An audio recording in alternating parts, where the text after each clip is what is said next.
اعوذ باللہ من الشیطان الرجیم بسم اللہ الرحمن الرحیم والفجر فجر کی قسم وليال عشر اور 10 راتوں کی والشفع والوتر اور جفت اور طاق کی والليل إذا يسر اور رات کی جب جانے لگے هل في ذلك قسم لذي حجر اور بے شک یہ چیزیں عقل مندوں کے نزدیک قسم کھانے کے لائق ہیں کہ کافروں کو ضرور عذاب ہوگا۔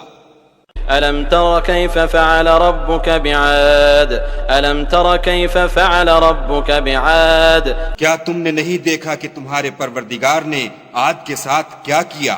إرم ذات العماد جو ارم کہلاتے تھے اتنے دراز قد، التي لم يخلق مثلها في البلاد کہ تمام ملک میں ایسے پیدا نہیں ہوئے تھے۔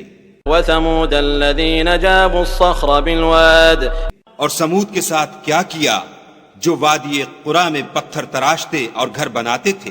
وفرعون ذي الأوتاد اور فرعون کے ساتھ کیا کیا جو خیمے اور میخیں رکھتا تھا۔ الذين طغوا في البلاد یہ لوگ ملکوں میں سرکش ہو رہے تھے فأكثروا فيها الفساد اور ان میں بہت سی خرابیاں کرتے تھے۔ فصب عليهم ربك سوط عذاب تو تمہارے پروردگار نے ان پر عذاب کا کوڑا نازل کیا۔ إن ربك لبالمرصاد بے شک تمہارا پروردگار طاق میں ہے۔ فأما الإنسان إذا ما ابتلاه ربه فأكرمه ونعمه فيقول ربي أكرمن مگر انسان عجیب مخلوق ہے کہ جب اس کا پروردگار اس کو آزماتا ہے کہ اسے عزت دیتا اور نعمت بخشتا ہے تو کہتا ہے کہ آہا میرے پروردگار نے مجھے عزت بخشی۔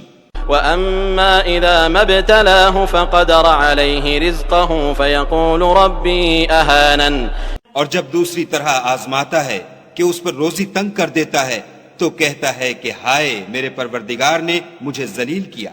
كلا بل لا تكرمون اليتيم نہیں بلکہ تم لوگ یتیم کی خاطر نہیں کرتے، ولا تحاضون على طعام المسكين اور نہ مسکین کو کھانا کھلانے کی ترغیب دیتے ہو، وتأكلون التراث أكلا لما اور میراث کے مال کو سمیٹ کر کھا جاتے ہو، وتحبون المال حبا جما اور مال کو بہت ہی عزیز رکھتے ہو۔ كلا إذا دكت الأرض دكا دكا تو جب زمین کی بلندی کوٹ کوٹ کر پست کر دی جائے گی، وجاء ربك والملك صفا صفا اور تمہارا پروردگار جلوہ فرما ہوگا اور فرشتے قطار باندھ باندھ کر موجود ہوں گے۔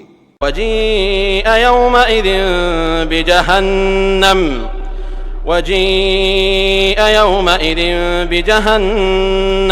يومئذ يتذكر الإنسان وأنى له الذكرى اور دوزخ اس دن حاضر کی جائے گی تو انسان اس دن متنبہ ہوگا، مگر اب انتباہ سے اسے فائدہ کہاں مل سکے گا۔ يقول يا ليتني قدمت لحياتي کہے گا کاش میں نے اپنی زندگی جاویدانی کے لیے کچھ آگے بھیجا ہوتا۔ فيومئذ لا يعذب عذابه أحد تو اس دن نہ کوئی خدا کے عذاب کی طرح کا کسی کو عذاب دے گا، ولا يوثق وثاقه أحد اور نہ کوئی ویسا جکڑنا جکڑے گا۔